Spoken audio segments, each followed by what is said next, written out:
Hello and welcome to this week's YouTube video. Today we're talking all about yellow and why it might be the most important colour on your palette. It's often overlooked, but the yellow you choose has a huge impact on every mix you make, from luminous lights and colourful greys to rich neutrals and deep darks. In this video, I'm going to break down why yellow matters so much, the key differences between the yellows I use, and how to know exactly which one to reach for in your own paintings. Let's jump straight in. Number 1, why yellow is the most important colour on your palette. This may surprise you. Yellow is the lightest colour on the colour wheel. It sits closest to white in terms of value, which means it does more work in your light mixing than any other colour. Every time you want to lighten a colour without cooling it down or making it chalky, yellow is the answer. It is the only colour that can add light and warmth simultaneously. This makes it absolutely critical when you are mixing colourful greys and neutrals, because the yellow you choose will determine whether your light neutrals feel warm and alive or cool and chalky.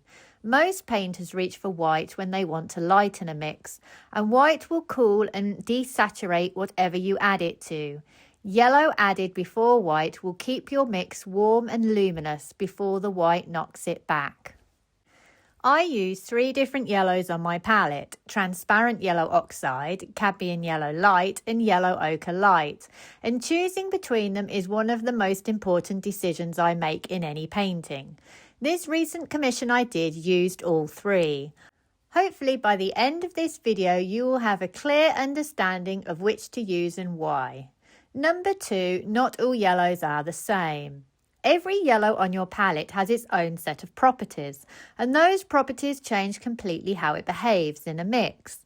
The first property to understand is temperature. A yellow that leans towards orange is a warm yellow. On my palette, my yellow ochre light and my transparent yellow oxide are my warm yellows. My cadmium yellow light sits here on the colour wheel, so it is cooler than my other 2. This matters enormously. If you are trying to mix a cool neutral and you reach for a warm yellow, you are immediately fighting against yourself. The yellow is pulling the mix in the wrong direction before you've even started. The second property to understand is transparency. Some yellows are transparent and some are opaque.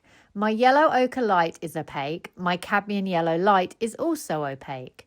A transparent yellow will not affect your value so much because they are transparent and light passes through the colour. You can add them to dark mixes and they remain dark. It also has a luminous quality that an opaque yellow simply cannot replicate. An opaque yellow will sit on top of a mix and dominate it. It will overpower values and colour easily, but it will give you a strong, clean colour. My 2 warm yellows play very different roles on my palette.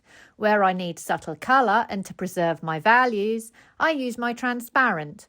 Where I want heavier colour, more consistent coverage and a stronger mix, I will use my yellow ochre light or my cadmium yellow. The third property is intensity. Some yellows are highly saturated and punchy. Others are softer and more muted straight from the tube. So my cadmium yellow is my strongest colour and really good for shifting my mixes dramatically. Number 3, yellow and temperature. I have established in section 2 that even with the yellow family there are warm yellows and cool yellows.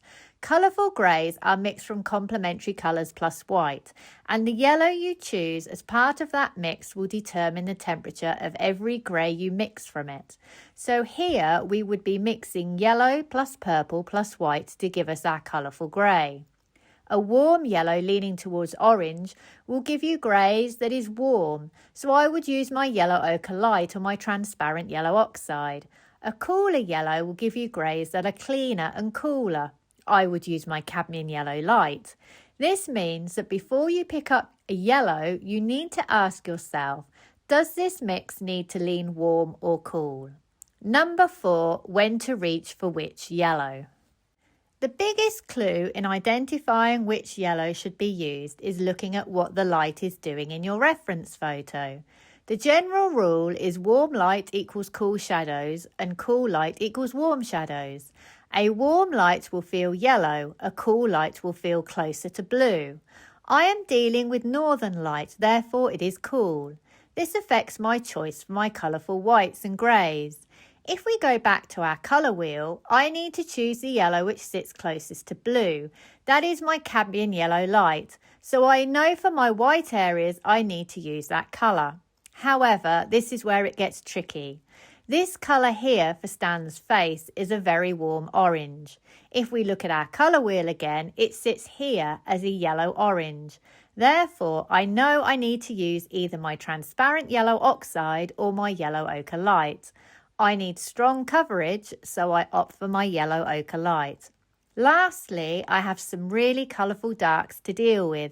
Using black on its own will make my darks in Stan seem a bit flat. If I mix from colour, I'll get a much better effect. I will therefore mix my transparent yellow oxide into my dark values to give me a rich black. Number 5, my palette.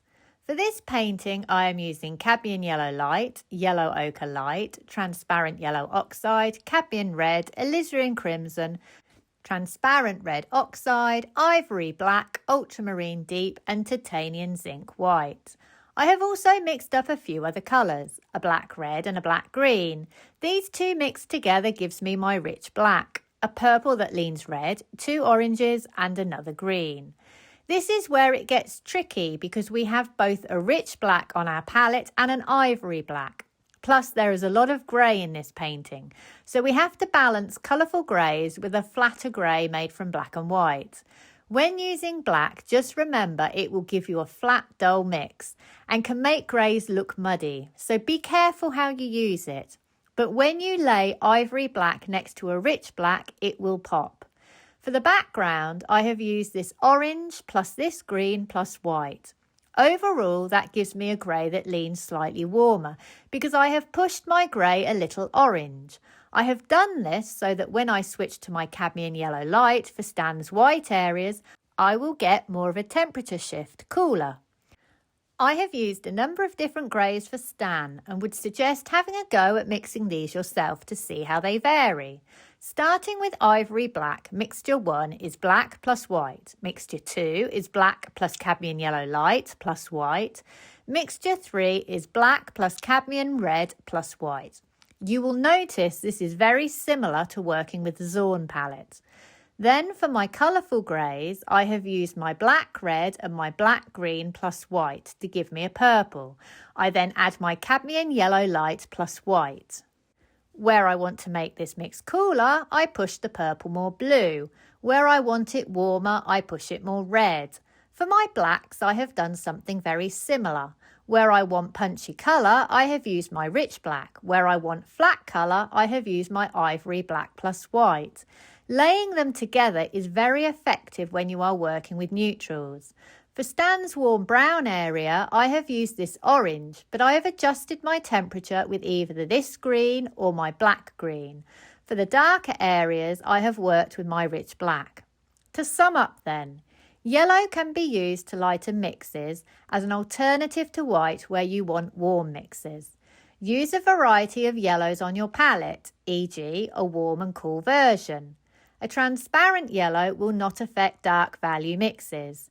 Which yellow you choose will affect the outcome of your painting. If you would like to come and paint with me in oils, join my workshop on the 3rd of July. You'll find the link in the description below. There are also more details of lesson opportunities on my website, sarahhallidayart.com. If you found this video helpful, hit that like button and subscribe so you don't miss future painting tips.